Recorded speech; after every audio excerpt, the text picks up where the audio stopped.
Hi, everybody, and welcome to No Dumb Questions. My name is Christa of Practical Astros, and I have a mysterious guest that has joined me today. We're going to look at how to cast a chart. It's a question that some people send in. Not everybody knows just how to cast an astrology chart. And luckily, there are some really excellent astrological softwares out there that do the calculations for you. As an astrologer, it's good to know how to cast a chart by hand, but that's a whole other episode that is longer than what this one will be. So I'm going to look at mostly one website that's free to access. It's AstroSeek. And with me, I have my mystery guest, Aurora Borealis. Aurora, do you want to introduce yourself? And yeah, we can just jump in from there. Hi, everyone. My name is Aurora, and so happy to be here. Thank you for having me on, Krista. Sure. So we are going to look at how to cast this chart. Now, I think it's funny. I cast this chart not on AstroSeek, but on Astro Gold. So this is an astrology software that you pay for. And there are so many different astrology softwares out there of varying costs, and most of them are excellent. So I use a few different softwares. I don't just use the ones that I pay for. I use one that is free. It's accessible to anybody that has internet connection. And earlier, I guess it's 2025 now. So last year, I met with Peter of AstroSeek, and he helped me kind of walk through just to show me some little tips and things about his website that I think would be helpful. And so we'll give him a little shout out here. That's Peter. He wasn't able to join us for the full episode, but it was a joy to meet him and to get his tips for his website. So we are going to look at the website right here. This is astro-seek.com. And this is an astrology software that's accessible to anybody. And you don't have to sign in and create an account to access the charts. It's just available to you. One little trick that Peter shared with me is that if you do open up a chart, like we'll do in a second here, you can bookmark that page and save it. Like I've bookmarked this one here, and you can click on it and it'll just open up that one chart that you saved. So you don't have to save your astro data in the website. You don't have to create an account to set it up. You can just bookmark that page and always have that chart available to you. I have an account and I use it, and I have a database of friends and clients and celebrities that I've stored in there. So it's to me, it's a great asset to kind of have that access, whether I'm on my phone or I'm using it on the desktop. So what we have here is the current planets. So as soon as you go to the website, you can click the current planets and it'll pull up the chart of the day. But that's not exactly what we're necessarily looking at. We're going to look at how to cast a natal chart. So I have Aurora with me to kind of throw out questions as they come up to any that she wants to ask. Do you want to choose the birth data that we'll put in to cast the chart, Aurora? The birth data. Okay, sure. Let's choose. How about? And here, September. I'm going to open up for you. So, like hovering over the free horoscopes, you can go down to the birth natal. So this is where we'll put in the birth data. Okay, let's do September 15th, 1981. Okay. Somebody that was born in, how about San Francisco? Okay. And what time? 4:44 a.m.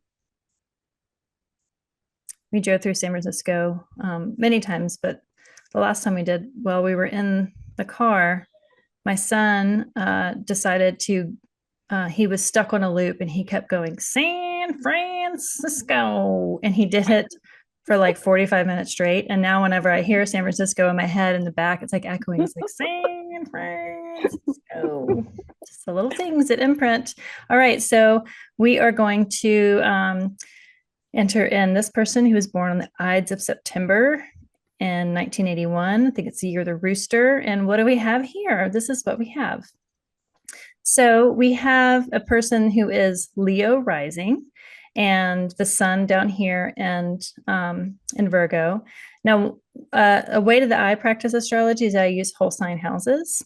And so I'm going to change the graphics of this just because this is my preference. So you can go down here and you can click on extended settings. The default is Placidus. No hate to Placidus. I just use whole sign. So I'm going to change it to whole sign. You can hide aspects. You can kind of only look at the ones that are within these orbs. There's, lots of different things you can do. You can display the lot of fortune and the vertex and Chiron and Lilith and the nodes. You can unclick those if you don't. These are just the default settings. And you click redraw and it puts it where my eyes are happier to see it because I like it being in whole sign.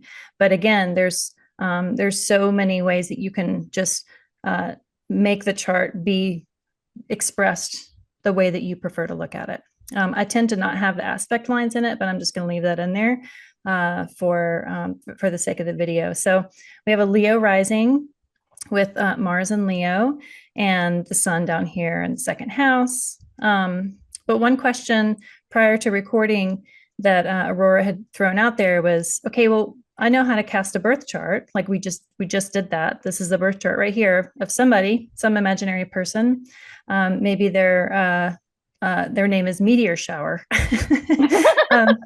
That's a friend of mine. Yeah. Oh, okay. All right. So Meteor Shower's birth chart here is literally what we just cast.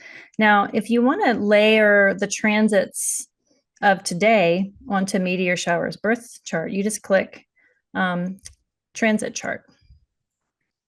And what it does is that the orange out here is the transit and the blue is the nativity. So you can see, well, look, Mars is also in Leo in the birth chart and in the transit chart. You can look and see that Jupiter is up here in the 11th house of this person's nativity. The moon and Venus and Saturn are up there in the 8th. So you read the chart, just layer on top of the nativity. You can just look at the transits only. So if you wanted to kind of go back and forth of looking at this person's birth chart, it still keeps the birth information here, but then you just look at the transits. Sometimes looking at a chart like this can just be too confusing. That's why I take the aspect lines out, just to kind of make it easier on my eyes. But you can kind of go back and forth if you're looking at the birth chart here, and then you just kind of want to see what the picture of the chart is there. Is that helpful, Aurora? It is very helpful. So in this instance, let's say these are the transits of today. Say you wanted to go back and see what was going on, 2 weeks ago, to try to think backwards on something or look backwards. Yeah, so you can enter the date manually for the transit chart here. So you would go, okay, well, this is the birth date. So then the transit would be, what was 2 weeks ago? Let's call it something like, I don't know, December 20th or something. All right, so December 20th of 2024. Then we would calculate the transits, and that's up there. You can also manually move it, like by that, like a month, a day, an hour. Right. So if you're like, well, wait, it wasn't the 20th, it's the 21st, just click it through, and then you have the transits. It redraws the chart every time. So the page reloads and it changes, but, or you can just manually enter it this way. This is great. Thank you. Yeah. That is exactly what I was struggling to figure out how to do. Yeah. And I mean, to be honest, like transit charts are layered on top of natal charts. That's a lot of information. And so, sticking with single charts is probably preferred when you're learning how to read a chart. But this has access. I mean, you can like, if you know your own nativity, like say this was your nativity, you know this pretty well, but you're learning how transiting aspects hit your natal placements. This is a great chart to kind of utilize so that you can kind of see it in context of how everything is moving around the sky, hitting your own natal placements. So yeah, I'm going to go back to the current placements here. What else? What do you have any other questions? Like, how familiar are you with casting just natal charts on your own?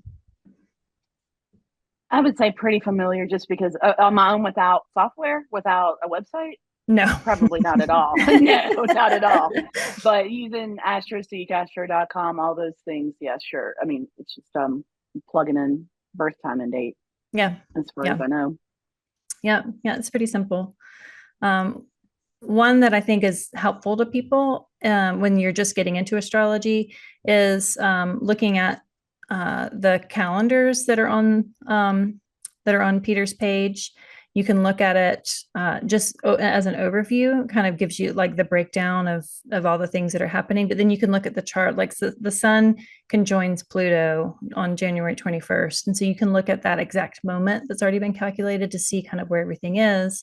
And you can adjust it to whatever, place that you're at. This is great for if you do like electional astrology, you want to use astrology to kind of time projects that you're working on or proposals or marriages. Good luck timing a baby's birth because babies have their own timing. Yeah, so most people are going to just use this free horoscopes here, the birth and natal. There are so many others. You can cast like a return, like when you have like a lunar return, the moon returns to that the same degree as it was when you were born, the solar return, the sun. But just the birth chart calculator here, I think is just it's such an easy tool to use, and I like that it's accessible to everybody without a paywall. Another thing that I use is the moon calendar. You can look and see, okay, well, there's the solar eclipses, the nodes are changing in 2025. And so you can look at all the eclipses that are coming up. So March 14th, 2025, we have this eclipse with the moon at 23 degrees Virgo. The final Aries eclipse is going to happen at the end of March, and then we're into the Virgo Pisces cycle. And you can kind of see, but you can also just look at, okay, well, what's the eclipse chart look like? And it just gets pulled right up. So there's so many charts beyond just the birth chart that you can have real easy access to, that all the calculations are already formatted here. There's definitely getting into the weeds sort of charts. You can look at, so what I've got, this is the free horoscopes page, and you can look at all of these. So annual perfections is one that I use with clients a lot. It's a concept that most people can easily grasp. So you would just look and let me see if I can make that go away. No offense, Leo rising. All right, so let's pick another date. Let's do the 18th of June, 1969. I'll do at 5-7, and then let's do Athens, Georgia. All right, and then we're going to just calculate the perfections. Perfections is a timing technique. So when you have your own chart pulled up here, it's going to highlight the perfection year you're in, which is nice. This person is in a eighth house Mercury year. And you can look and see all of the years that they've gone through that. And then it kind of layers on top of the natal chart right here. You can also look at the perfections on top of the nativity. You can look and see that, like, they're in an eighth house Mercury year, but what month are they in? What day are they in? You can really kind of go into the weeds with some of these, which I currently am in right now.